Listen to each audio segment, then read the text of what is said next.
What is going on, YouTube? The day is finally here, and to celebrate the occasion, we are talking about the greatest Halloween movie of all time, at least in my estimation, and that is The Nightmare Before Christmas. There will be spoilers, tons and tons of spoilers. You've been warned. Let's jump right into it.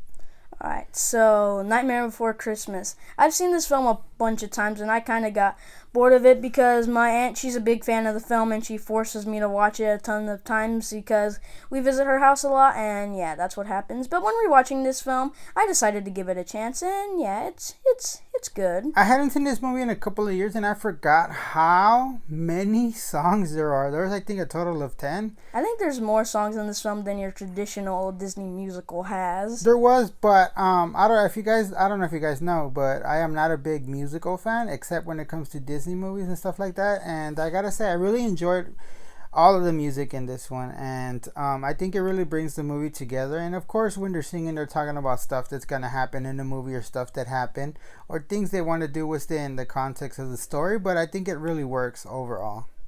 I think some of the songs are fine. I think but some of them I think that are really enjoyable and I really do have a good time with. I don't know about you, but my favorite one is always obviously "Kidnap the Santa Claus."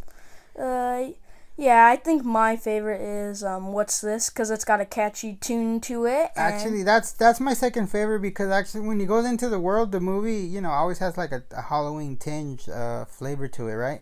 But when he sings this, it kind of sounds Christmassy, doesn't it? Yeah, it does sound Christmassy, and that's been a debate for years. Is this film a Halloween film or a Christmas film?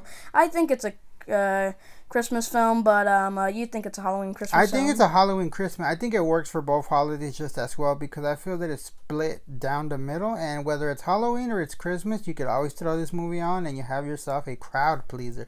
At least that's the way I look at it. Yeah, that might be the way you look at it. It's good. A lot of people are saying that it's one of the greatest films ever, but honestly, I don't think it's as great as people said. I mean, it did okay at the box office, and yeah, but I kind of enjoyed it now that I gave it a second chance and just stopped about my past of how much time was wasted. But yeah, I had a good time. I always wanted to see this movie as a kid and stuff like that, but for some reason or another, I never got around to watching it. Not till Eric was born and he was a little older that we watched it, and I said, wow, I can't believe what I've been missing for those many years. But now let's talk a little bit about what the movie's about. And obviously it follows the story of Jack Skellington, who is the king, the god of Halloween Town, but he has grown tired of it all and he's really trying to look for something different. And this story really is about being pegged as something or being labeled, I should say, because he is so scary and so frightening that he has been pegged in this spot where that's what he is. He's the Pumpkin King, and that's what he'll always be. And it's really about him trying to expand and be something different. And yeah, since that we touched up about that, something that we haven't touched about yet is animation. This is another stop motion film by Tim Burton. I heard that this film took 20 years to make, and yeah, 20 years is a long time. That's a very, very long time. But I'm sorry, let me go back. Also, remember when we were watching the movie, I told you, there's something I just noticed. And I didn't want to say it till we were here at this moment. And that is that Jack is both the villain and the hero of the story. All the bad things that happen is because he has this hubris that he can make anything better. And he ends up kidnapping Santa Claus and becoming the Santa Claus of Christmas Town, and everything goes terribly wrong. And I know some people might say that, hey, the Oogie Boogie Man, he's the villain. But the only reason he has an opening to do what he does in the film is because Jack gives him that opening. And I can't think of any other film where the hero is both villain and hero. What do you...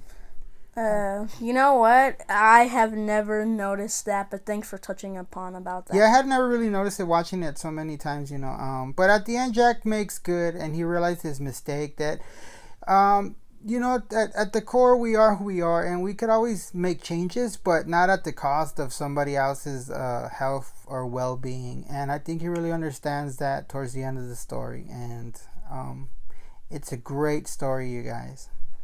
Alright, so back again to the animation. Yeah, sorry, go on. Yeah, Tim Burton really did take his time on this, and once again, many people think that this film is directed by Tim Burton, but it is not. It is Tim Burton produced. I think This movie was directed by Henry Selick, was it? He's also the same director as Coraline. If you want to know our thoughts about that movie, we have that video posted up already. And yeah, the animation, it takes its time. I guess 20 years really gives you a good outcome, and I just like to say that the animation still holds up today, and I'm still thinking to myself, is this stop motion? And some stuff in the film, I'm thinking, how did they manage to pull that off? Everything about this movie, I think, really holds up really well. From the music to the dialogue to the animation to everything, the actual score. Like I said, there's a lot of original music with the characters, because it's a musical as well as whatever else you want to label it. But the score itself, it's really good, and having noticed it this time around more than others, I really enjoyed that aspect of it. So yeah, anyway, that's gonna wrap it up. And this is gonna wrap up our GBE Nights of Fright. We might do something for Christmas, but that's still in the works. We'll let you know down the line. So let us know down below, what was your favorite movie of these that we talked about for this Halloween special series? Is it one of the ones we mentioned? Is it one that we left off the list? Make sure to leave your comments down below. And don't forget to like. Year. Exactly. Don't forget to like, share, and subscribe. And have yourself a scary Halloween. Happy Halloween. Bye-bye.